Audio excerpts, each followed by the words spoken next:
This is Natasha Helfer, and I wanted to just give you a few updates that are happening at Symmetry Counseling and in my practice in the coming months. I will be holding my first ketamine group session on January 25th from 10 a.m. to 2 p.m. in our Holiday, Utah office, with the theme being Reclaiming Female Sexuality. There's 15 spots available, so I know that they'll go quickly, so make sure you call to register. We are super excited to be using ketamine at Symmetry. It's an extremely helpful medicine in helping people with stuck thinking patterns.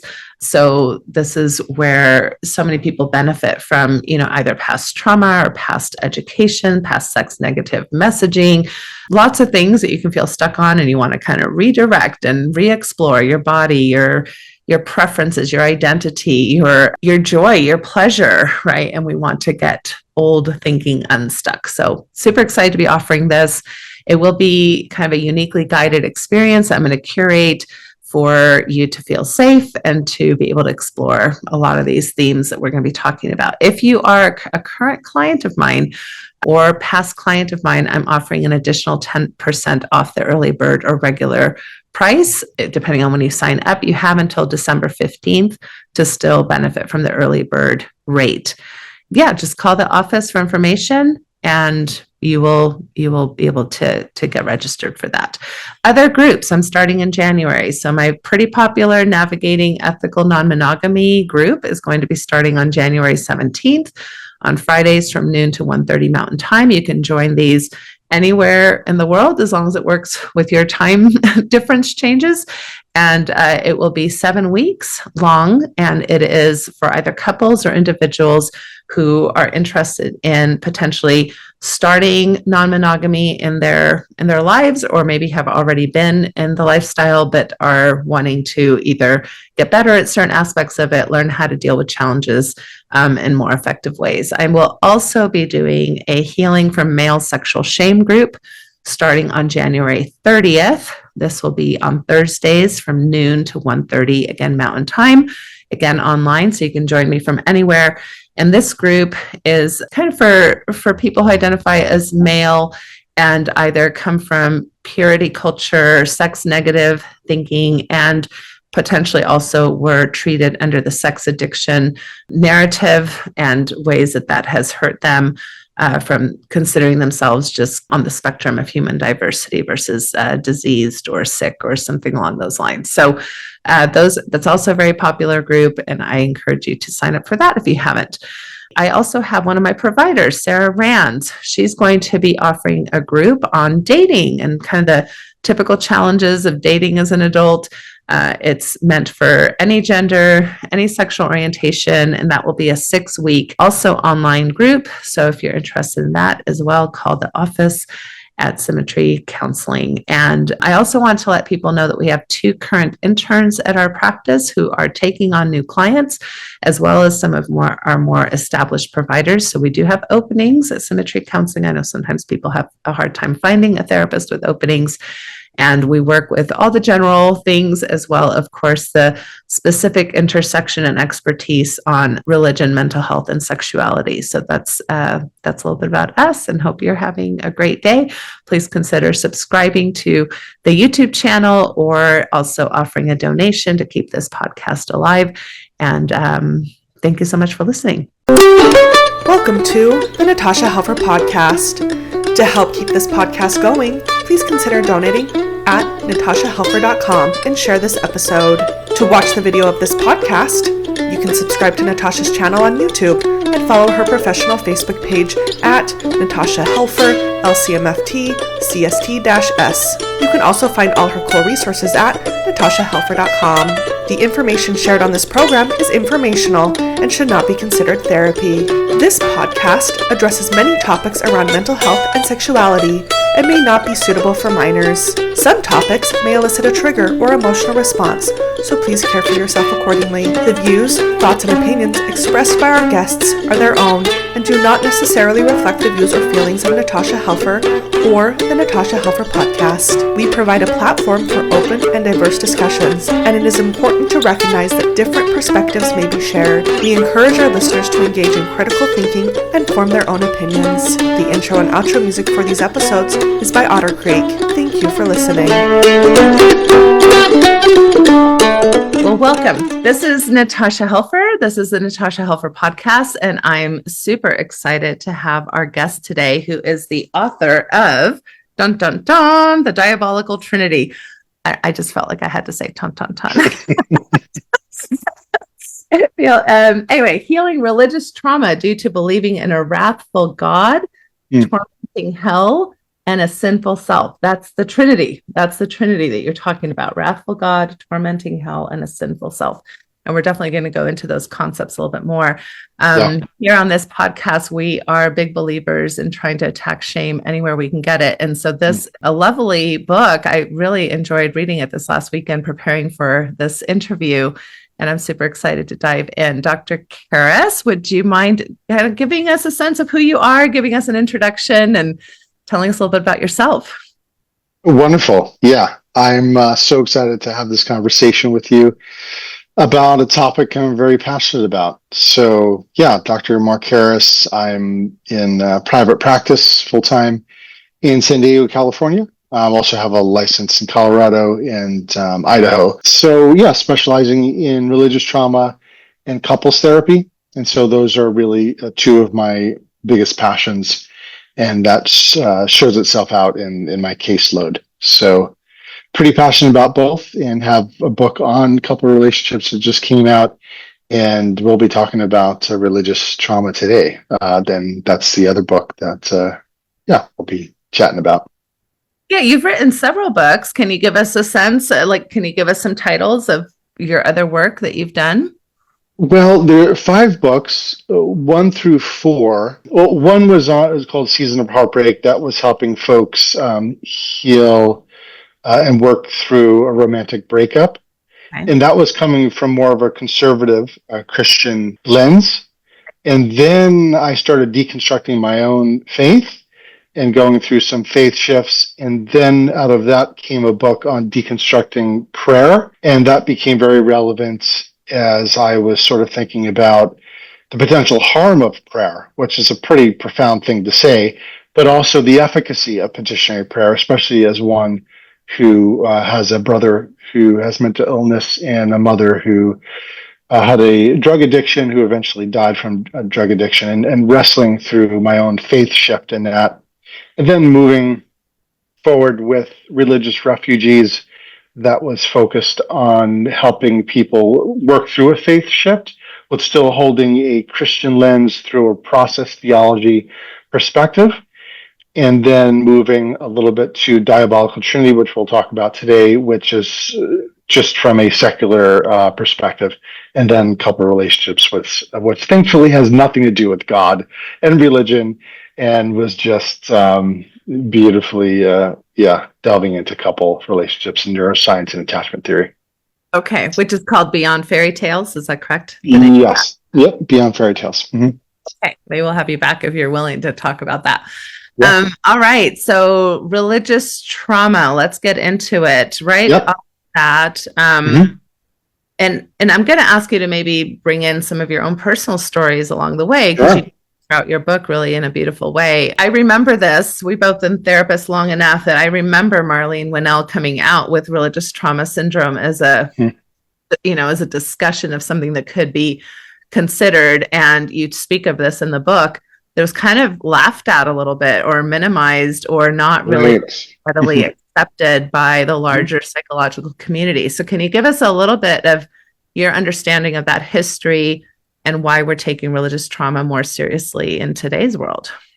Sure. Yeah, just had the privilege to be on a podcast with her last week, which was the first time, and pretty excited about that. I consider her like the GOAT, the greatest of all time, the grandmother on whom shoulders we stand upon as those of us who are doing religious trauma work. So yeah, it's, there's an evolution of thinking about this, where I think it sort of was looking at authoritarian leaders and cult leaders, and looking at manipulation, coercion, and control, and seeing how trauma can really impact folks coming out of something like that. And then Marlene Winnell coming out with her religious trauma syndrome, and then looking at, the after effects of people coming out of fundamentalist religion, but also the unique aspect, and this is part of the evolution of not only can authoritarian leaders create a context where trauma can occur, but also beliefs in and of themselves can cause significant amount of religious trauma. So I look at religious trauma as now there is another definition. Actually, there's a dissertation coming out that's looking at another definition of religious trauma. Everyone wants to codify their terms.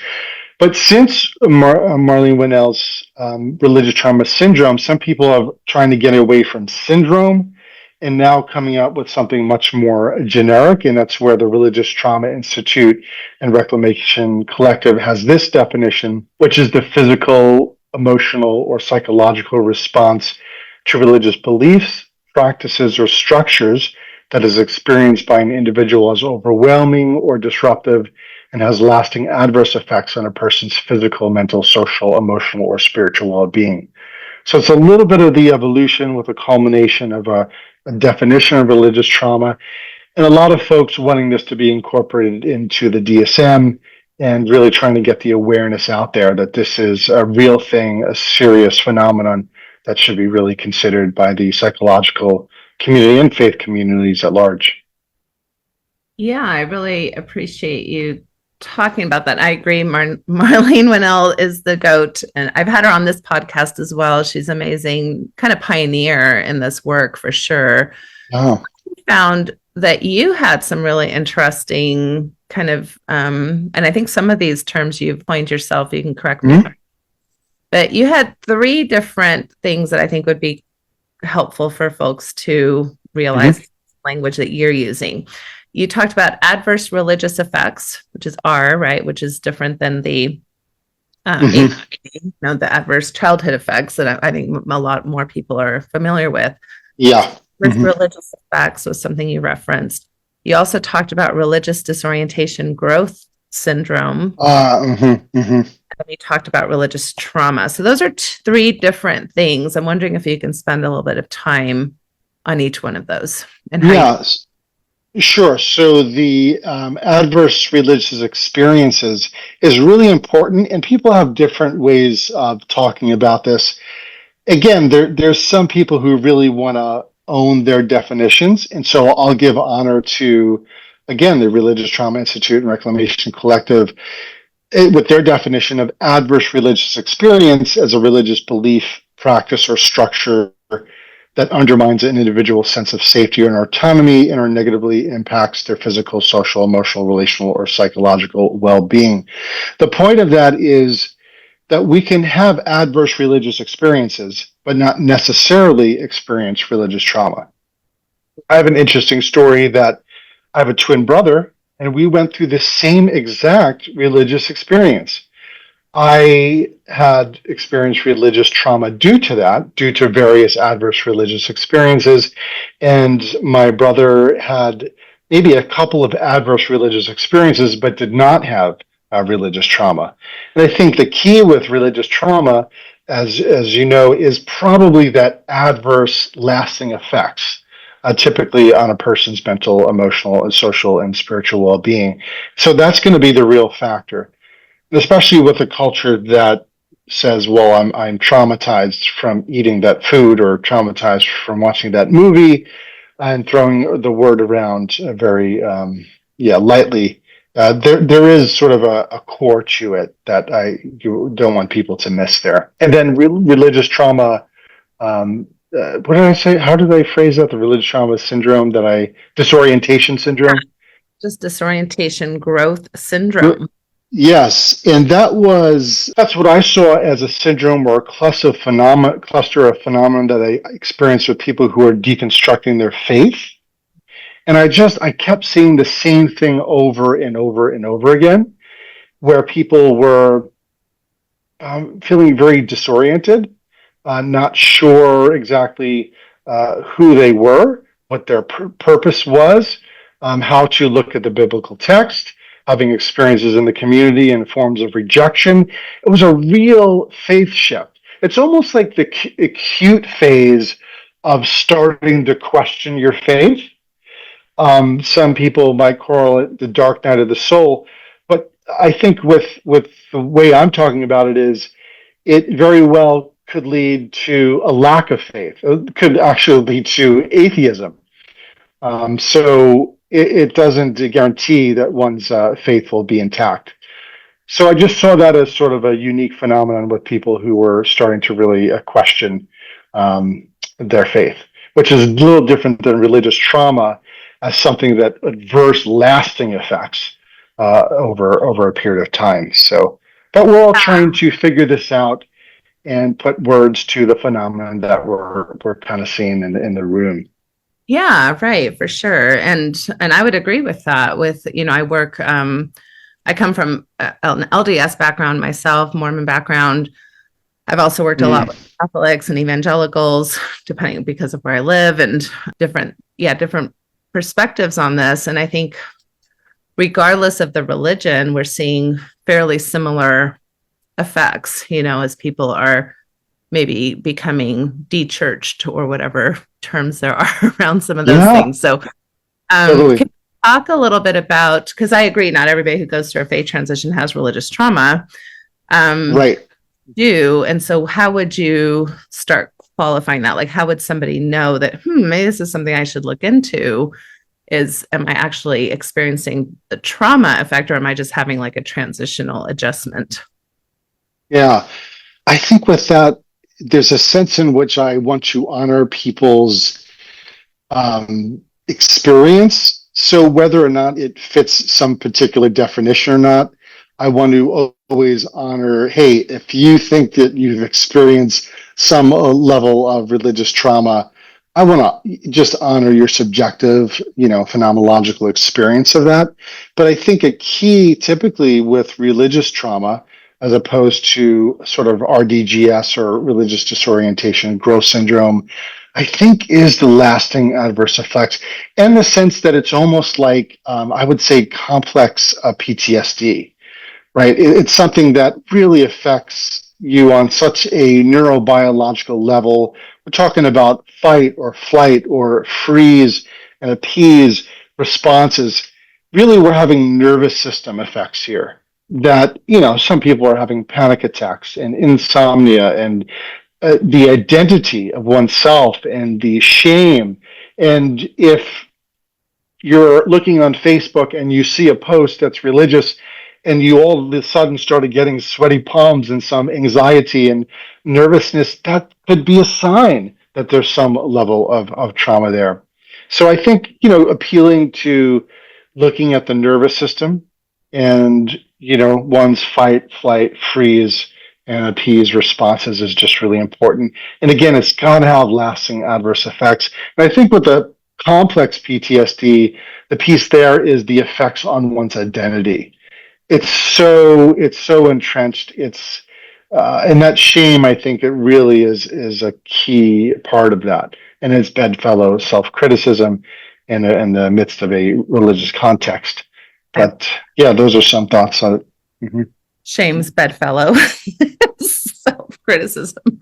You gotta love that. Yeah. So you talk about trauma being very much like some of the things you might look for is anxiety, right? Having anxiety type of responses, effects on the body, physiological effects, like anything from nightmares, not being able to sleep, to gastrointestinal issues, to, the many ways that trauma can really show up physiologically.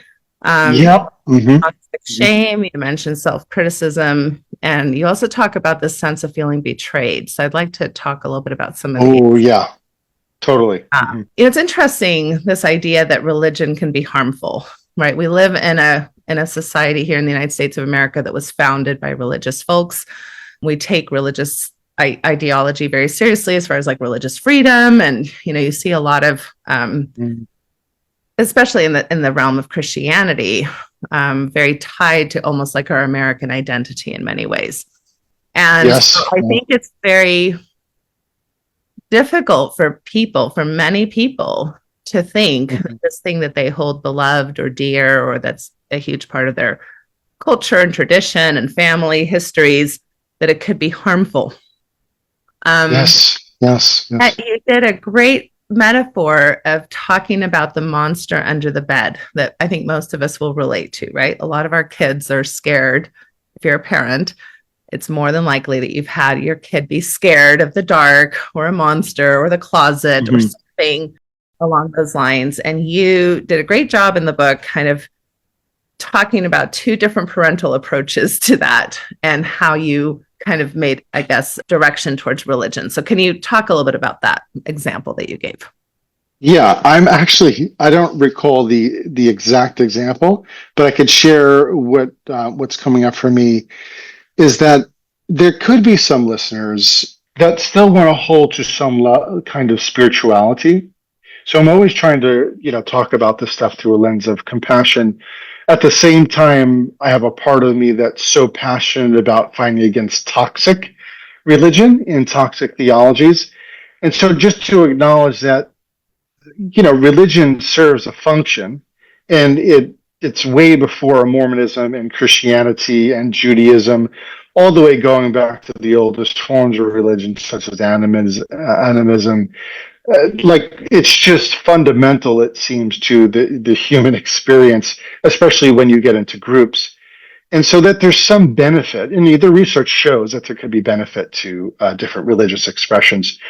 But today, talking about the notion of religious trauma, another person's theological treasure is another person's theological trash. And so we're being specific in talking about those who it just deeply unended their lives. And so I meet with people who, and this is where phantom theology, that is a term I coined, and where, just like a limb can be amputated and one can experience it as still being there, there are people who have been taught some of these theologies, believing that there really is these monsters under the bed, really God being the ultimate monster, but that even though they don't intellectually believe these things anymore, on a neurobiological level, they could still have trauma responses, which, getting to your question of like, what can that look like? I have folks who no longer believe in hell intellectually, but emotionally, and on an implicit subcortical nervous system, they believe it. They still have nightmares about it. And so it's a really, it's a real phenomenon. And I hope more people can see these monsters for who they really are. And when I was writing the book, The Diabolical Trinity, I'm not talking about the Father, Son, and Holy Spirit, but I realized that you can't have a place where there's eternal conscious torment without a wrathful God who created that place. And you also can't have that kind of place without evil and sinful people to be placed there. So this interrelated set of doctrines of a wrathful God, of a notion of a sinful self, and a place where there's an afterlife, where there's eternal conscious torment, not for 100 years, 1,000, 10,000, 1,000,000, billion, trillion, like it's just for eternity. Those interrelated doctrines are just, I think, diabolical in themselves, and created a lot of harm through a lot of different traditions. Even in Islam, I work with people in Islam and Jehovah's Witnesses and Mormons, and there's some threads that are similar that can really be harmful. And when you think of a kid being taught this from the age of 3, 4, 5 to 6, 8, 12, 15, 17, and they eventually go to college and they're like, what the heck was I taught, and get out of it and realize they have religious trauma.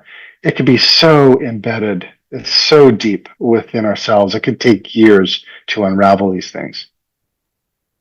Yeah. And to go back to the monster under the bed story that you shared in the book, like, how would a parent respond to that? I think was your point, right? And I think most of us, when we think of, oh, the kid is scared of a silly monster under the bed, we're going to respond in a way that is like comforting and turning on the lights and showing that there is no monster. Yeah. And, that's just part, we're going to try to comfort and explain and show evidence that there isn't a monster under the bed. Whereas if we're looking at some of these religious stories that are very scary, like the hell narrative, the parent isn't saying there's no monster in the bed. The parent is actually saying, you're Oh, right. right. You're right. There is a monster under the bed, and it's a very scary monster. And this is what you need to do to stay away from it. And so they're kind of fueling the flame of the fear through the belief. Yes? Fear for breakfast, fear for lunch, fear for dinner. That is one of the most brutal aspects of this all. The fear tied with shame, the fear of a wrathful, punishing God that could punish you in this life and the life to come, and this inability to truly be comfortable in your own skin because this God finds some things repulsive about you, which is why there's a need for the Jesus figure, so God can look through that Jesus figure to then see your worth. But our worth in and of ourselves are just, might as well throw us into the fire just like a worthless rag doll. It's very sad. It's very sick, twisted, toxic, and probably could use more expletives there, but it's fierce. Well, I have used strong language as well, which I think is, again, difficult for people to imagine. Why would teaching about a God and a Satan and hell, which seem like very basic tenets of at least Christianity. And even though we may have a little bit slightly different language in Mormonism about that, it's still the same thing. It's still, we don't necessarily use the term hell, but there's outer darkness, which is pretty much like hell. So, there's just different ways of I don't know that people necessarily understand, first of all, the impact it's had on themselves, right? Because I think both of us have had the experience of being in and knowing now what it's like to be in, but then both also out in a lot of ways, like we don't have the same beliefs maybe we did when we were 15 years old, both of us, but so we have that experience of being out as well. And I think when you're in, I would have had a very hard time knowing that these things that I was teaching to my children were actually a form of what I call spiritual abuse. Right. This is spirit and even sexual abuse. Yeah. A lot of times when people think about sexual abuse, they think of rape or sexual assault. When they think of religious trauma, they oftentimes think about, unfortunately, like Catholic priests, like sexually abusing little kids or something. Yes. But we are talking about a psychological assault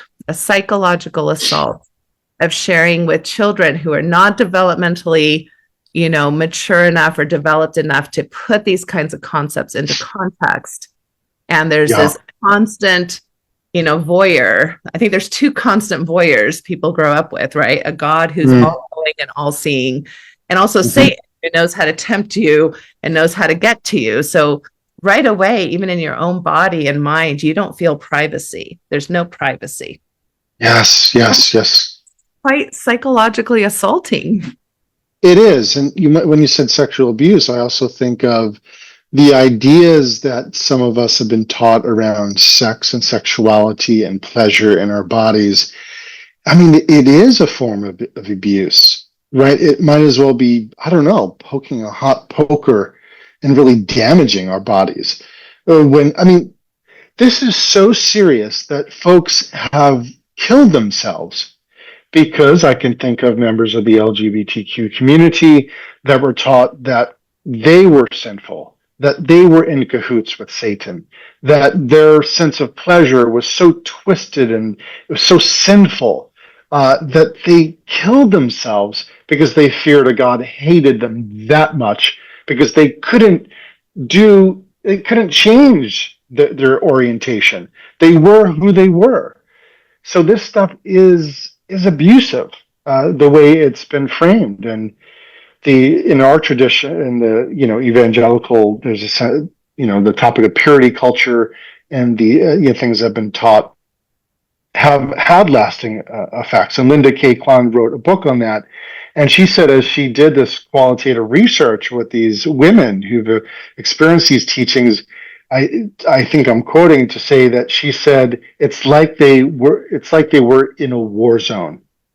Like their effects their shame, their self-criticism, their fear, their hypervigilance, their inability to be comfortable in their own body, their inability to be open and sensual and sexual with their partners. I mean, the devastating effects on some of these teachings. And that's just one pie chart, right? You have rapture culture, you have some people been, traumatized because they were taught about demons and that demons were behind every bush and that their mental illness was due to demonic influence and maybe they were oppressed. And there's so many different teachings, all resulting into what we can call religious trauma. Yeah, you mentioned in the book, you said purity culture inflicts violence, not just on our minds, but on our bodies. And, as a sex therapist who works with post-religious folks, I cannot tell you how this just shows up in my daily life, daily, in my daily clinical life is ramifications of purity culture, not just, oh, I feel shame, but I'm actually having genital pain. I'm unable to orgasm. I'm having premature or delayed ejaculation. I'm having, a lot of anxious physiological responses during, the act of sex, trying to be sexual with my partner. Are not just psychological ramifications, but right. Yeah, it's the insidious effects of trauma, of religious trauma. There's no other way to say it. And some of it's like a slow drip poison that you don't realize it till years or sometimes decades later. And sometimes it's these jolting experiences, like an earthquake, just like really causing a shock to your nervous system. So it's tricky, it's complex. And that's why we're talking about it, because it matters. Absolutely. So let's go through the three things. So you have the Wrathful God, which is interesting how you, and like you said, created a hell, right? So created a hell place, like that's for eternity. This is eternal, damnation type of stuff. You called this type of God a perpetrator, and you made it to being in like an abusive relationship. Can you talk a little bit more about conceptualizing? Yes, absolutely. I worked as a domestic abuse victim advocate for a few years, and I couldn't help think about the links here. Because Christians, they may believe in eternal torment and original sin and say, well, yes, you're a wretched sinner deserving of eternal torment, but God loves you so much, Mark, that he sent his son to die for you. But people don't realize like what they're saying, the consequences to this. And I've heard similar presentations from abusive partners. Like, you're a piece of garbage, the abuser would exclaim, or you ain't worth nothing. Nobody would ever love you. You're nothing without me. And then moments later, the abuser would say, but I love you. I will do anything. Things can be different. Just listen to what I say, will you? If you just listen to what I say, then I wouldn't have to hurt you and we could be happy together forever. This is so reminiscent of this abuse, this domestic violence, where you have this person in power saying these things that seem like loving. Oh yeah, we can spend eternity together forever. I'm going to bless you and give you abundant life, but you're a wretched sinner. Nothing good is within you. Your heart is deceitfully wicked above all things, and I can go on. And so it's promotes so much cognitive dissonance that some people don't have it. Some people probably push it down so deep in their psyche so as not to really think about it. But when you start thinking about it, something is amiss here. Something doesn't make sense. God, if God exists, cannot resemble some kind of domestic abuser. Or if you want to get more intense, and you look at some of the versions of God in the Hebrew Bible, and sometimes in the New Testament, that's killing and maiming and burning alive and causing a flood and killing millions of people and animals. And like, God cannot look like Stalin and Hitler and the worst of humanity all wrapped up in one. That actually was one of what I call splinters of cognitive dissonance that I could not hold. Like, you can't tell me as I read this story, this is 100% objectively true about a God who loves you. Like, I couldn't do it anymore. And that was really one of the key pieces of unraveling for me, which had an effect to unravel a whole lot of other doctrines. Well, you talk about hell really falling apart for you as you became a parent. Right. Yeah. Seeing that Heavenly Father, you start seeing that a little bit differently when you have your own kids. It's unfathomable to me that I have a 7-year-old boy. It's unfathomable to think that if he did something wrong or disobeyed me, I would ever use punitive physical violence to try to teach him a lesson. I can't fathom putting him into hell or just punishing him in the here and now in some of the heinous ways that God is depicted. I don't think that was objectively what God did. I think these were people in a tribal culture and trying to put things into perspective and how they saw the divine through their own particular lenses. So I don't think that actually happened, but I don't think that God would be the worst of us. And so God can't be less wise in God's ways of disciplining than the wisest of us who have degrees and are licensed therapists who care about effective discipline for kids. Like, that just goes against the definition of God, who should be, by definition, smarter and wiser and more compassionate and more loving than we are. If not, then we have a real problem. And that's what came to me, is I can no longer believe in God that looks like some violent criminal who just punishes in the most brutal of ways to teach lessons. And really, for many, there were no lessons because they died through the brutality of the punishment. So that's just gratuitous punishment for no freaking reason. So that was not jiving for my soul. Yeah. Yeah, I'm so with you on that. I had a lot of different insights as I became a parent as well. And why would we be okay with a God parent talking to us in ways that we would never talk to our own children? And I going back to this born of a sinful nature too is a huge. It's just so interesting how when we think about mental health and everything we know about, how people live their best lives, and there's pretty big things. Like, one is self-determination, really understanding yourself, being able to be authentic in who you are. You mentioned the LGBTQ community earlier. Being able to know who you are, be accepted for who you are is huge. A huge part of that is self-compassion, right? Self-esteem. We're always trying to build up our kids, like, you've got this, you can do this, you can go out there and do the hard thing. And so you're trying to boost esteem, you're trying to boost confidence.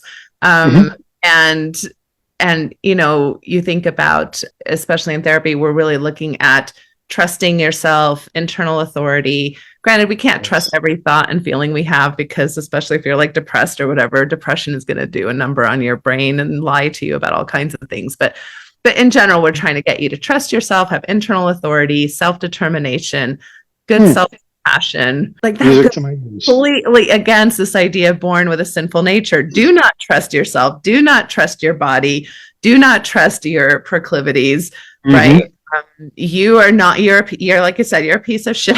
If left to your own devices, you will do immoral, horrific things. You'll become a pedophile or a murderer or something like that. You need this intervention, this divine intervention, because otherwise, without it, you're just going to turn into something horrific. Yes. I mean, yikes. I always tell my son that he's good inside. I can't even fathom. I literally have friends right now who teach their kids that their hearts are deceitfully wicked above all things. Sorry, it's just, Mm. I can't fathom teaching my son that. Mm. It is so, like, who we become is out of who we think we are. Identity is huge. Great doing comes from great being and knowing that we are good. And I just think that it's so important. Even if you do something that's not good, what is your core? But to think that people are told that in their core that they are bad, as people would remind me of a passage that Jesus said, no one is good but one, and that is God. Now, I think Jesus had other thoughts in mind when he's talking about that stuff, but nonetheless, people spit it out as if it's just true. We are bad. We are sinful. God can't even look at us except through the prism of Christ. I don't see any good coming from that. I can understand. I could put my sociological hat on and say, this is across a lot of different religions throughout time because it serves a function of community homogeneity and cohesion. And, it's the carrot and it gets people to, go in line and keep doing the principles and practices that we're teaching you, or there'll be major consequences.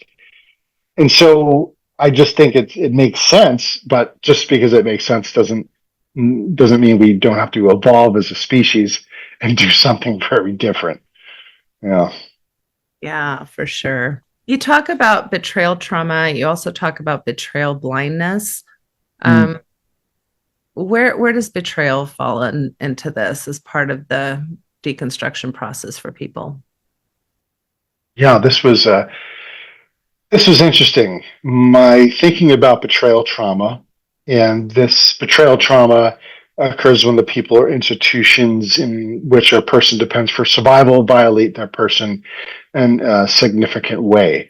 And so betrayal blindness relates to how victims may be blind to trauma out of a desire to keep a relationship intact. As I was thinking about betrayal trauma and its, really serious effects, I was thinking about this term, church factitious disorder imposed on another. And some of us may be familiar with church factitious imposed on another, previously known as Munchausen syndrome by proxy. And so I made this link. If we looked at betrayal trauma and the betrayal that a kid must experience as they realize that their parents were actually harming them by giving them what they thought was medicine, but was actually making them sick. And I thought, my gosh, this is occurring with the church. And as some folks may be familiar with the movie The Sixth Sense, and that sort of shows this where Cole, spoiler alert, sees dead people. And at the end, Cole receives a videotape from the ghost Kira, which he then gives to her father at her funeral. And it shows Kira's own mother had been poisoning her, really gaslighting her, keeping her perpetually sick, ultimately causing her death. And so her father and people at the funeral saw this videotape and they were aghast. But I thought through the religious organizations, much like Kira, people were continually fed a form of poison. And so the church and different religious organizations would offer us sort of spiritual medication, let's say for our life's pain or shame or fear, but instead it made us sicker. And so, again, we were told that our identities were of a hell-bound sinner, inherently broken and capable of doing anything good on our own, that our best efforts were understood as filthy rags, that our feelings were dismissed as the instruments of the devil and instructed to only trust what we read in the sacred texts, and that their bodies were untrustworthy and ungodly. And so when people started realizing this, like, oh my gosh, I was taught this, I was fed this. But here's the wild link here is that it actually perpetuates this dysfunctional and toxic system, because if we believe what they're saying, we want to go back more for the medication. to the sermons and to the churches and the community events and do the rituals and the practices, but not even realizing that those things are infusing us with more poison with the different theologies, thus creating the sense in which we have to then return. I hope that makes sense. I know that that's pretty intense ways of thinking about it, but church practitioners disorder imposed on another. That's how I see it. No, and I totally can see that. And I think working through that betrayal, that anger that comes from that betrayal is definitely part of what I call the tasks of faith transitioning, right? It's like, yes, like you're going to be mad. Who are you going to be mad at? Well, sometimes people are mad at their parents for having, either offered this type of religious training or been more punitive than other parents, maybe even, because even in the same congregation or same religion, you'll have a lot of differences in how people present, from orthodoxy to flexibility to things like that. And so I see a lot of that. People can be very angry at church leaders, right? And church. Yes. Good. The popes, the preachers, the bishops, right? Yeah. Right? Anger. It's an emotion that communicates there's a sense of injustice and unfairness. It's healthy. But, since you're bringing up emotions, there's the other piece to this is if we're being told our emotions should not be trusted, and emotions by their very nature do two things, according to the research. They communicate information. They want to move us with action tendencies. But if we don't have access to these feelings of the anger, of the sadness, of the loss, of the anxiety, then who's controlling us? Not us, but the religious organizations in which we're a part of. And so we're listening to them. And they're telling us what is the good and the beautiful and what we should like or dislike. But anger is a really important stage, I think. I call it, in one of my books, Angstville, that you have to visit that station because you have to be honest about it. Damn right we should be angry. Now, I never tell people there's a timeline. However, I know some people have been in Angstville for many years, and I also know the research around that level of anger and being held in the body and nervous system, and that's not going to be healthy. So, sure, there's a place for working through the anger, but my goodness, be angry. It makes a lot of sense. There have been principles, practices, and persons who have harmed you. Yes, we should be angry. We should name that injustice. Yeah. And oftentimes anger in particular is not supported in Christian types of settings or religious settings because it's seen as, well, at least in Mormonism, we have the saying contention is of the devil. And then we are also very forgiveness focused, like premature forgiveness, right? Is I think a bigger issue than even premature ejaculation. It's like premature forgiveness is really unhealthy. And yet you have this pressure to forgive and to forget and to get along and to be happy and to put on the smiley face because, of course, we've got the gospel of Jesus Christ. So why would we have any reason to not be happy? And so you're absolutely right that feelings literacy is low, right? In our communities. Yeah, by its very structure, so that we would suck on the teat of the church or religious organization.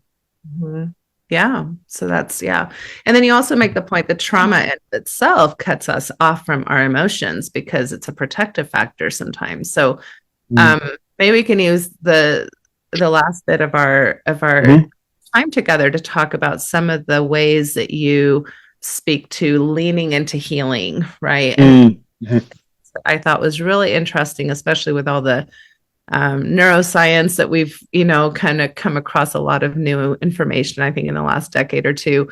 Plus all the like ketamine and psychedelics and, a lot of use of kind of things to get into neuroplasticity that we're seeing on that too. You talked about memory reconsolidation. Yeah. So maybe give a little, you could talk 3 hours on it, but can you give a 5-minute explanation? Yeah, I will certainly try. So I think if I remember, there's over 120 pages in my book on principles and practices for healing. And so I think one section is more of the cognitive philosophical sort of way of kind of deconstructing some of this, particularly the Diabolical Trinity, trying to show that the eternal torture chamber known as hell is like an intimidating, ferocious looking dog with long, mangy fur who, after getting wet, looks like a skinny, feeble, and downright laughable animal. So there is sort of a section on sort of deconstructing hell and looking at the function of that. And again, there's been other afterlife narratives that have some kind of afterlife where there's punishment, even going back to the oldest of religions, where it wasn't a god who could punish you, but ancestors. So that's a whole conversation in and of itself, which is really interesting, the function of these kind of afterlife narratives.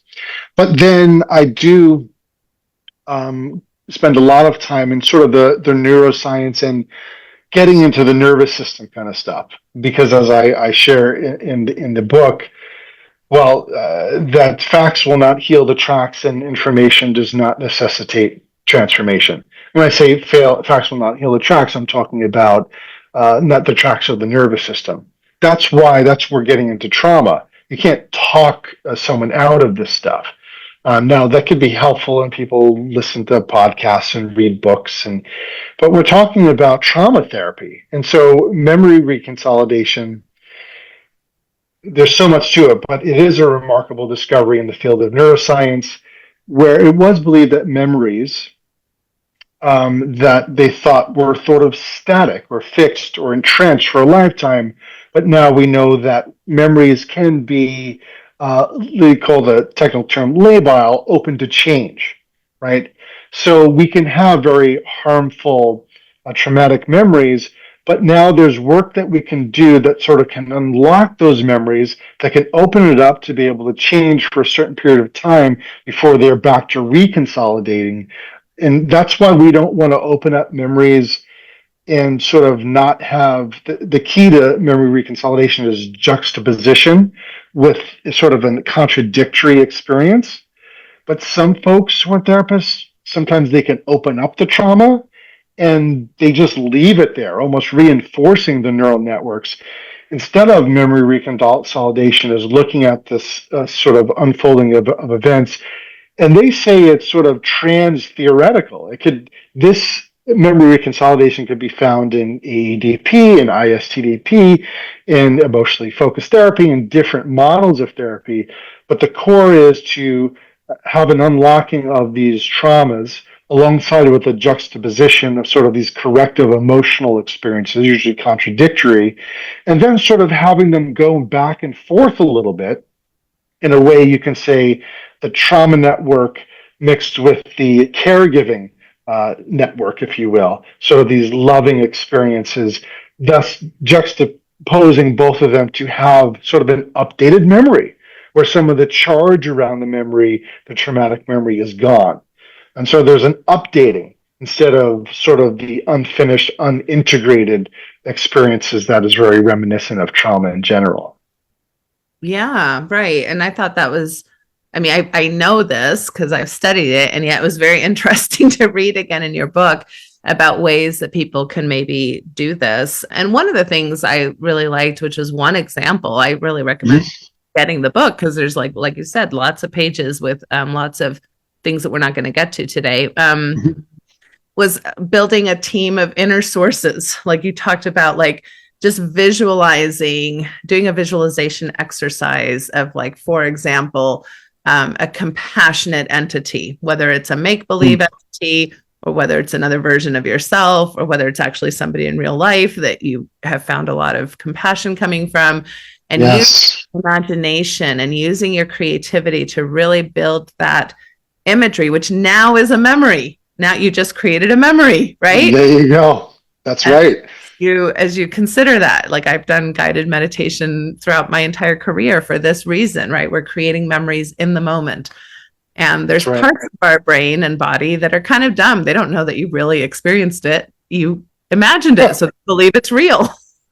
That's right. And there is actually studies where if you imagine yourself playing the piano, you could actually increase your skills as a piano player. The brain doesn't care whether you're literally in, the Bahamas, or whether you're thinking about being in the Bahamas with the white sand and the blue water and the birds and the smells. It's going to have that experience as if you're really there.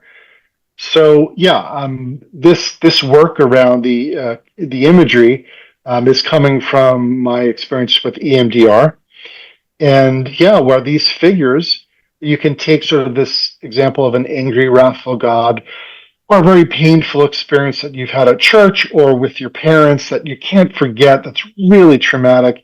But by the way, I would want people to usually work this stuff out with a trained therapist, or some coaches are really good at this, although they should not be doing trauma therapy, but some do and whatever. But you take something that has a charge around a 3 or a 4 or a 5 and practice, or do an experiment of putting, thinking about that traumatic experience, and then coming up with a compassionate, wise, nurturing, or protective figure, and imagining them coming into that scenario and giving you what you didn't have. Sort of this corrective experience of being your mom when you needed a mother, or a strong, protective father or mother when you needed them both. Or, and some people, like I think I talked about an example, who use Mufasa. Like, it doesn't matter. It could be an imaginary figure, but it is that juxtaposition of the painful, traumatic material with the good, the positive, the beautiful, and the loving, and kind of playing with that a little bit, um, until there's a new experience. And as you said, a new memory. Yeah. Yeah. Right. Right. So that's, yeah, it's kind of magical how powerful our psychology is, Mm. when we know how to use it to our benefit instead of like getting caught in these traps, these mind traps of kind of where we've been. Yeah. So yeah, maybe one or two last things before we run Mhm. out of time. You talk a lot about the inner critic, right? The inner critic that has been trained by a lot of this Mm. theology to be pretty hard on yourself, right? Like, I'm a loser, I'm a sinner, I'm a piece of shit, whatever, perverse, whatever these words are that we hear so much. Mhm. Mhm. And so we've been taught to be kind of inner critics in a lot of ways. And I think you said the antidote to this is really self-compassion. Do you want to talk a little bit about Yeah. just inner nagging voices, the radio station that's on the shitty station kind of thing? Yes. Yeah. Well, I take a two-pronged approach with the inner critic.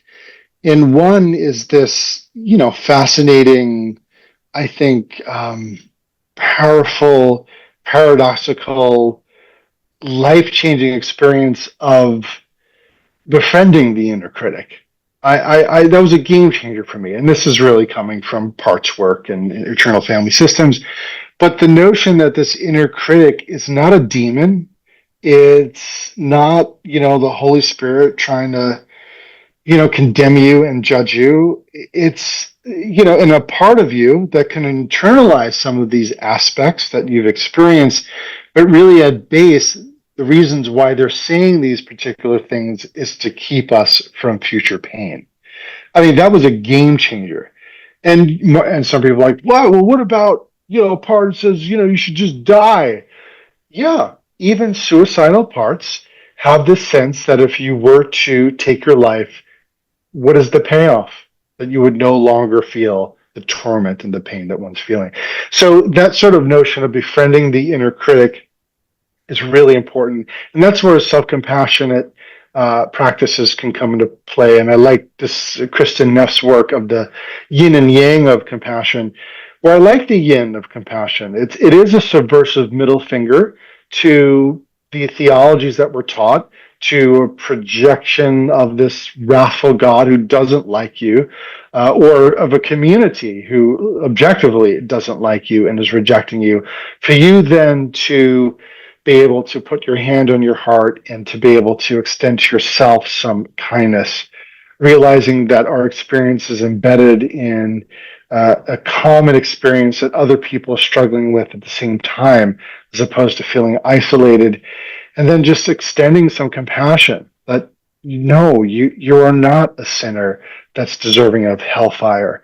You're loved. That's fantasy. You will be okay. And sort of being able to be your own inner guru, if you will, helping you guide yourself through this experience. And sometimes there's a yang of self-compassion, because it's not all the nurturing kind, but it also can be like a firefighter going into a building, trying to rescue somebody, and doing what it takes with a sense of tenacity and energy. And sometimes we have to say no to maybe parents who are guilting us and shaming us at the dinner table on the holiday season. And hey, Dad, this isn't okay. I love you, but the way you're talking to me doesn't feel good to me. Again, this is a self-compassionate practice. And so I'd appreciate it if we could just change the topic and not talk about this stuff, because it doesn't really bridge the gap between us and invite connection. So that level of compassion too is really important.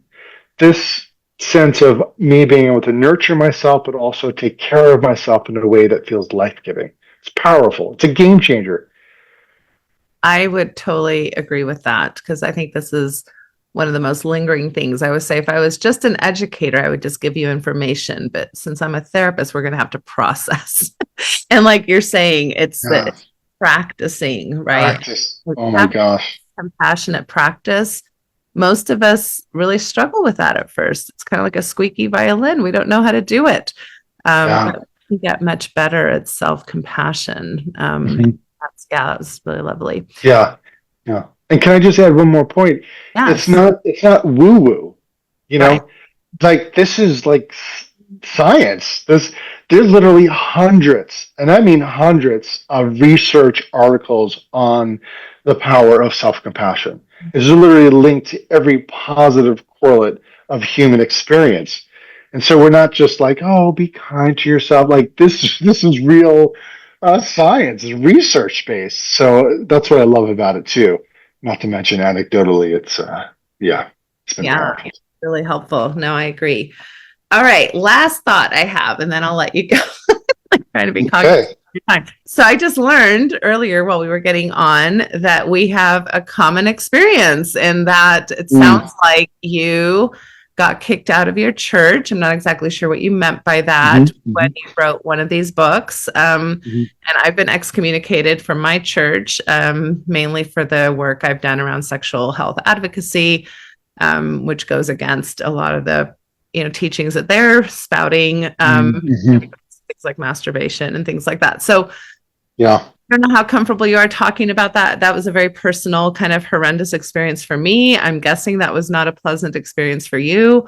If you're willing, or sure. I'm always willing to keep it real. So it's a layered story. I mean, there are times, like there's an experience that I had getting kicked out of a church, which I'll talk about in a second, but there's also the dozens and dozens of times that I've been rejected and told that I was going to hell, told that I was listening to Satan.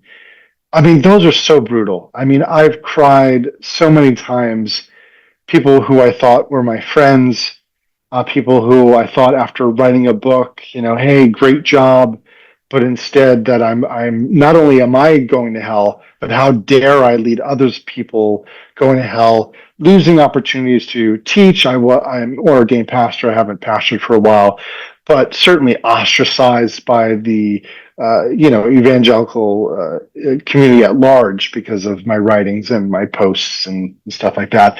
But this one experience after writing Divine Echoes, reconciling prayer with the uncontrolling love of God, I tried to look at petitionary prayer and really deconstructing it and looking at it and looking at the science and actually the harm. I went as far to say I think there's some harm caused by praying for people. I know that sounds so weird, but if we're praying that God would take care of something, and there's either a no God or God exists and God is asking us to be the hands and feet of God, then that means whoever we're praying for, whatever situation we're praying for, is not being taken care of because it's an experience of what we're calling the bystander effect. Now, I know there's some research on that, and some people, definitely think that it's not necessarily the case. But if we're not taking care of it and God's not taking care of it, then people are suffering needlessly because we're just like, yeah, giving it to God instead of really getting in the trenches and reducing suffering in the various ways. So I write about that. But I attempted to go back to church and to be able to serve in a community after being away for a little bit in Japan. My wife was in the military. And I was all excited. I thought, wow, I'm loving these pastors' hearts. And after going for a bit, I'm going to take a risk. Like I've preached, I'm an ordained pastor. They gave them the book, both of them. There was two pastors, and then they had an immediate meeting, and they talked to me, and they said, "Mark, you could never ever teach here," and basically kicked me out of the church for because they didn't want to taint their congregation with what I was espousing. And I was crushed. I cried. Because it was like, I have this sincere heart. And by the way, there's some research from the Bielefeld cross-cultural study, and Josh Packard, he's a sociologist, and others, that those who have left churches are some of the most sincere, heartfelt, caring, expansive human beings by nature, which is why I could look at my twin brother and say, well, I mean, he's amazing, but he was more the jock, and I was more the sensitive guy, And there's reasons why I think some theologies can affect more than others, but I look forward to the research on that. But yeah, it was a tragic experience, and I haven't attempted to be a part of a church after that. So, yeah. Wow. Yeah, no, I really appreciate you sharing that. And I think that rejection piece that you're speaking of is so real. I agree. I mean, I was excommunicated in 2021, but the rejection started, as soon as I started writing my blog, which was like, I want to say 2010, 2012, somewhere around there. And so as soon as you're like signaling that you're not quite on the same page as everybody else, then you start to be treated like a pariah, right? Like an influence, like, yeah, we don't want you influencing their people's experiences. And I really appreciate you bringing up to the research. I'm going to have to look into that. I'm not sure I'm aware of the research you're talking about, because this is something a lot in my post-Mormon groups, is this pain of being told, like, what's the story about leaving religion from the religious is like, well, you lost your testimony. You were weak. You were never strong to begin with. You're being deceived by Satan. You just want to sin, and you're just trying to justify sin, and these people who are leaving are like, I went through the dark night of the soul. I did not do this. Right. I don't want to just sin. I am like hurting. I'm hurting for others. I'm hurting for myself. I feel like, integritous. Like I really have the value of integrity and trying to be honest. And so how rejection is so deep. Yeah. So precious. Right? The community of people who have been harmed in this way. I mean, they're such beautiful people. Yeah. Who, contrary to this ridiculous image of this potential, snowball effect of living a life of debauchery because we're questioning things and saying that that's our motives because we just want to sin. And it's so absolutely ridiculous, because I find that most of us are just sincerely looking for truth, wanting love to be more inclusive and expansive, and want to experience more of a creative, aesthetically beautiful, artistic. I don't know. It's just, I find that that's who we could be, and just we can't push it down. We didn't ask for this. We couldn't even do anything about it. it took hold of us. Like we could not push down the cognitive dissonance anymore. I mean, it's like there's I don't know what it's called, the image of like there's a witch and a beautiful woman, or like one's a duck, and you can look at these different, but once you see both images, you can't go back. You can't unsee. Right. And we can't go back. We've seen. Yeah. It's a really ironic, I think, heartbreak for people on both sides. I think for those who leave, and I think there's a lot of heartbreak for those who stay, who don't understand why people are leaving, and have a different mindset. So it's really an unfortunate tragedy. Well, Mark, thank you so much for being with us. Again, I just want to remind everybody, this is the book we've been talking about today, The Diabolical Trinity, Healing Religious Trauma Due to Believing in a Wrathful God, Tormenting Hell, and a Sinful Self. I found it super useful. I'm going to definitely put it on my recommendation list for religious trauma work. And I so appreciate not only your time, but your vulnerability and your emotion. And just your genuine sincerity definitely came across today. So thank you so much for coming to us with all of that and offering us your valuable time to my audience. Yeah, beautiful. Thank you for the experience, and love talking to someone who's like-minded, like-hearted, and wanting to bring more love in the world.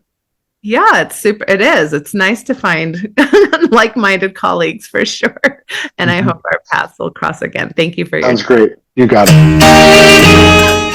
Thank you for listening to the Natasha Helfer Podcast. To help keep this podcast going, please consider donating at natashahelfer.com and share this episode. To watch the video of this podcast, you can subscribe to Natasha's channel on YouTube and follow her professional Facebook page at Natasha Helfer, LCMFT, CST-S. You can also find all her cool resources at natashahelfer.com. The information shared on this program is informational and should not be considered therapy. This podcast addresses many topics around mental health and sexuality and may not be suitable for minors. Some topics may elicit a trigger or emotional response, so please care for yourself accordingly. The views, thoughts, and opinions expressed by our guests are their own and do not necessarily reflect the views or feelings of Natasha Helfer or the Natasha Helfer Podcast. We provide a platform for open and diverse discussions, and it is important to recognize that different perspectives may be shared. We encourage our listeners to engage in critical thinking and form their own opinions. The intro and outro music for these episodes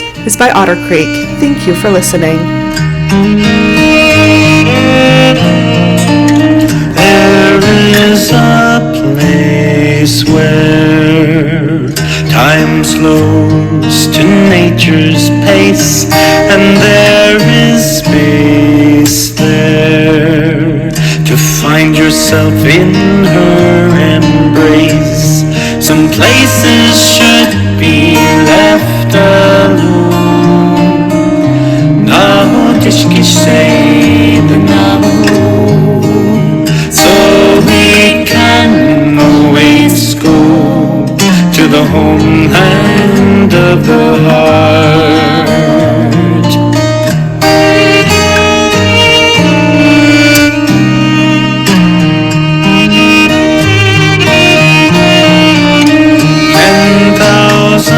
Years of our human history etched on her canyon walls, alongside Earth's mysteries. Some places should be left alone. No tishki shade the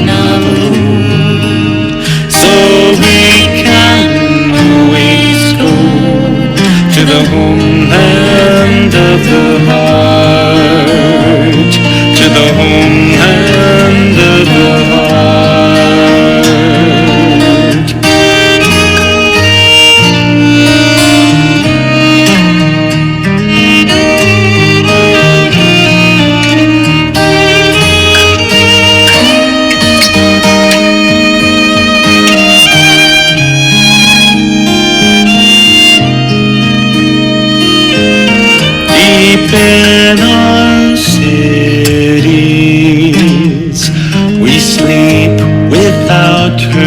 stars, yet still her presence sustains us from afar.